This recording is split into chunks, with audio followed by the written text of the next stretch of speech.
Yeah, I think I've been feeling the same way throughout the week, which is a great thing. That meant actually that I already felt, pretty good, very good against Sugita. So I was able to maintain a high level, and this one clearly was another step up in terms of, player ranked high or higher than the other two, and I thought it was a very entertaining match for both of us as well, the crowd as well, and again, high quality level match. I think it was the right step forward for both of us, if you like.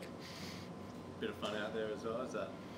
I think it's important, sometimes, like most of the times when we do play, there's always so many ATP points at stake, and that's not the case here, which is good. It gives us a bit of an opportunity to sort of try out things, maybe at 30 love, but in the right fashion. Something you can maybe try it in practice, don't dare to do during the match, but here, because of the situation, you can do it, and conditions are fast, so it lends itself well to take cuts at the ball, focus on your own serve, and then just hope for the best, really, because it's that fast. Again, it was pretty much a serving competition match, and I think when you do serve well in these conditions here in Australia, again this year like last year, it's just hard to be broken, so it's very much a mindset like it is on grass.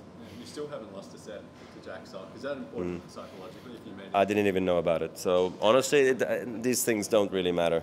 It's like certain statistics don't matter because he's too good of a player for it not to happen. I've lost a lot of sets against other players, that are, not as good as Jack. So in tennis, you can't control these things. While it happens, it's great. But honestly, I didn't even know about the statistics. The breakpoint point, that 6-5 second set, probably one of the best points in the last 5 years at Hopman Cup. Really, is it? Thank you. No, I have to see it again. All I remember was the last two shots. The pickup on the backhand and then sort of the forehand on the run down the line where he ends up not making the volley. But the stuff before that is a blur. I don't remember a thing. So it'd be nice to see it again. But crowd was great. Jack's reaction was classic too. So it all added to just a great night of tennis so far. And the Hawkeye boys, you were 1-3 on the Hawkeye tonight. Are you still a fan?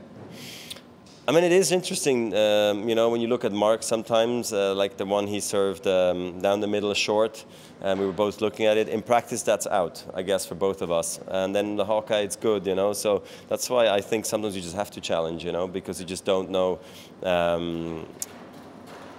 what the machine says, to be quite honest. It might be 99% right, but that 1% it might not. And at the end of sets anyway, you have those challenges remaining, so you might as well just burn them up, because you're not going to carry them over. So I think also there was a lot of challenges where it's just also more of a peace of mind and actually believing that the challenge is right.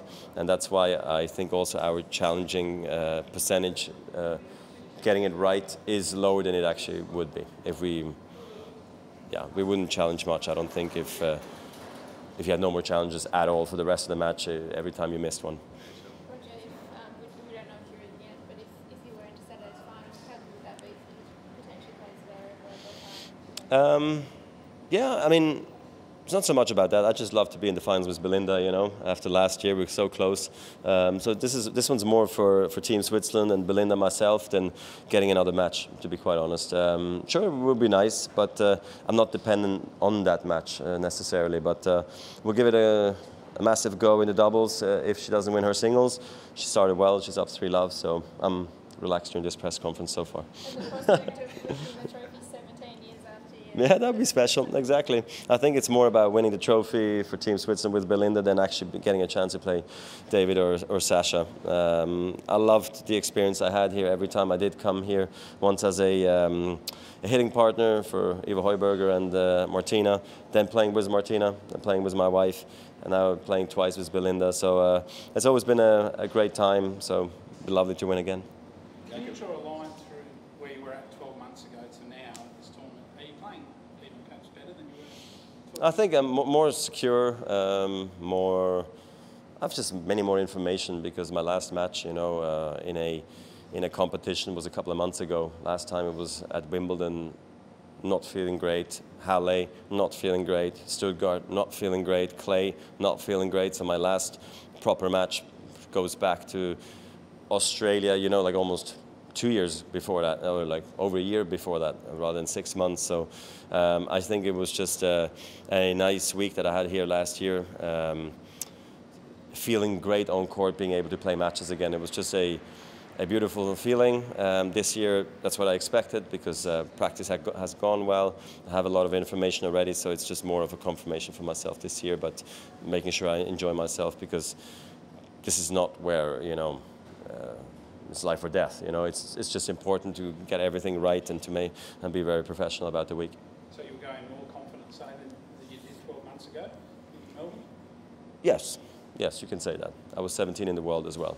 It does make a difference. If I wasn't going to win a match in Australia or win 2 matches, I was going to drop out of the top 30. So things were a little bit on edge last year.